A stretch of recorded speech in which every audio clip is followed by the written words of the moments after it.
सोलापुरातील पूर्व विभाग येथील पद्मशाली चौकात असलेल्या विठ्ठल मंदिरात आषाढी एकादशी हजारो भाविकांच्या साक्षीने संपन्न होते। पद्मशाली चौकात असलेल्या विठ्ठल मंदिरात सालाबादप्रमाणे यंदाही देवशयनी आषाढी एकादशी परिपूर्ण वैदिक व शास्त्रोक्त पद्धतीने संपन्न होते। सकाळी ब्रह्ममुहूर्तावर काकड आरती संपन्न झाली व तदनंतर मूळ मूर्ती पूर्णाभिषेक करून विठ्ठल मूर्तीस नयनरम्य सजावट करण्यात आली। सकाळी 7 वाजता होम हवन संपन्न झालं। संध्याकाळी 7 ते 10 वाजेपर्यंत भजन कीर्तनाचे कार्यक्रम होणार आहेत। रात्री 10 वाजता निद्रा आरती होऊन आजच्या कार्यक्रमाची सांगता करण्यात येईल। उद्या द्वादशी रोजी विठ्ठलास नैवेद्य दाखवून महाप्रसाद वाटप करण्यात येईल असे माहिती अध्यक्ष श्री तुषार प्रवीण सुंधळम यांनी दिली आहे। या विठ्ठल मंदिराची आख्यायिका अशी आहे की ही विठ्ठलाची मूर्ती पद्मशाली चौकातील गणेशोत्सव मंडळात गणपतीसाठी आणली असता चतुर्दशी रोजी विठुरायाने कडेवर घेतलेली गणपतीची मूर्ती जागेवर हलता हलेना झाली।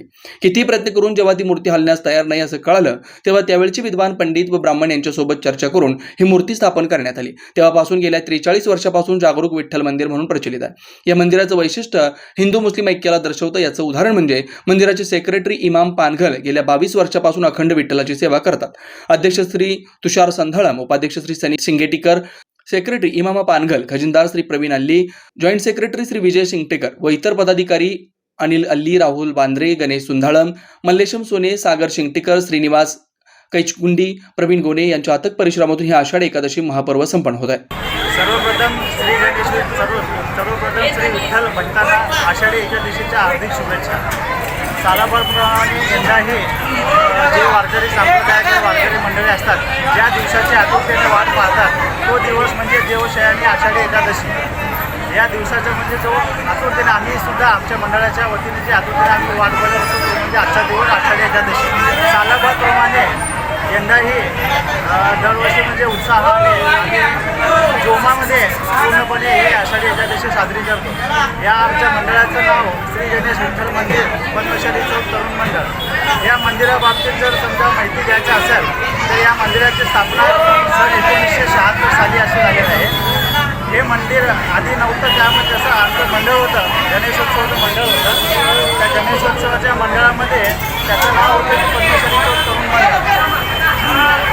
डेकोरेशन म्हणजे सजीव देखावा जे म्हणतात आपण, त्यावेळेस आमच्या पूर्वीच्या म्हणजे आमच्या वडील पार्टोने सजीव देखावा केला होता की विठ्ठलाचा मूर्ती म्हणजे साजरा केला होता। आणि विसर्जनाच्या वेळी ही मूर्ती जागच्या जागी म्हणजे हललेली नाही। विसर्जनाच्या ज्यावेळेस म्हणजे पूर्णपणे बैलगाडी वगैरे आम्ही सजावट केलेलं होतं, त्यावेळेस ती मूर्ती जागेपासून म्हणजे जवळपास 5 ते 7 तास हललेलं नाही। आणि या मूर्तीचं वैशिष्ट्य म्हणजे ह्याला नवसाला पावणारा आपण गणपती म्हणतो किंवा हे म्हणतो, हा नवसाला पावणारा विठोबा आहे। आणि याच्या म्हणजे याच्या जवळ साकडं जे काही झालं भक्तजन त्याच्या पूर्णपणे निरंकार मनोकामना ते पूर्ण होत आहे। असं पूर्णपणे म्हणजे कसं आहे, आता यावर्षी जर म्हणजे साजरा करायचं जर सांगितलं तर सकाळी 4:30-5 वाजता काकडा आरती झालेला आहे, त्यानंतर तेलाभिषेक दुधाभिषेक झालेला आहे, त्यानंतर होम हवन झालेलं आहे, त्यानंतर भक्तांसाठी पूर्णपणे मंदिर दर्शनासाठी खुले केलेलं आहे। पद्मशाली चौक तरुण मंडळाचे नाव पहिल्यापासूनच आहे। मंडळाचे कार्यकर्ते सर्व इथलेच आहेत आणि आमच्या इथे हिंदू आणि मुस्लिम असे बी आमच्याकडे कार्यकर्ते आहेत। आणि दरवर्षी कुठल्याही सणाला हिंदू असो किंवा मुस्लिम असो आम्ही त्यांच्या सणाला जाऊ इच्छितो आणि त्यांनी आमच्या सणाला येऊ इच्छितो, तरी आम्ही सर्वजण मिळून हे सण साजरा करत असतो। आणि दरवर्षीप्रमाणे गणेशोत्सव हे इथं आपल्या पद्मशाली चौकात तरुण मंडळ म्हणून असं आमचं मंडळाचे नाव आहे। श्री गणेश विठ्ठल मंदिर हे मूर्ती आपल्या गणेश मूर्ती जेव्हा विठुरायाच्या मूर्तिकारातनं ते गणेश मूर्ती स्थापना केली होती, ते 1976 पासून स्थापना केली होती। आणि ते स्थापना केल्यानंतर मग मूर्ती स्थापन केली होती। 5 वर्षाकरता ते मूर्ती ठेवली होती आणि नंतर जेव्हा ते प्लॅस्टर ऑफ पॅरिसची मूर्ती होती आणि जेव्हा ते मूर्ती 5 वर्ष झाल्यानंतर विसर्जन करण्याचे ठरवले होते, ते मूर्ती काय इथनं हलायला तयार नव्हतं। तरी 7-8 तास इथले सभासद लई काय प्रयत्न केले पण ते काय यशस्वी झालेलं नाही।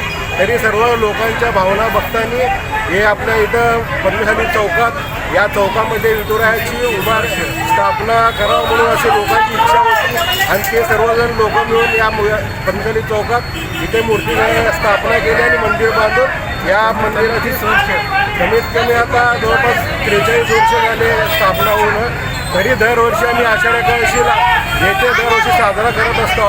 आणि जे सकाळी आमची काकडा आरती झाल्यानंतर 4 वाजता अभिषेक होतो, त्यानंतर होम आव्हान होतं आणि संध्याकाळी भजन कार्य होतं आहे. त्याच्यानंतर दुसऱ्या दिवशी दिवादशीला महाप्रसादाचं वाटप होतं आहे.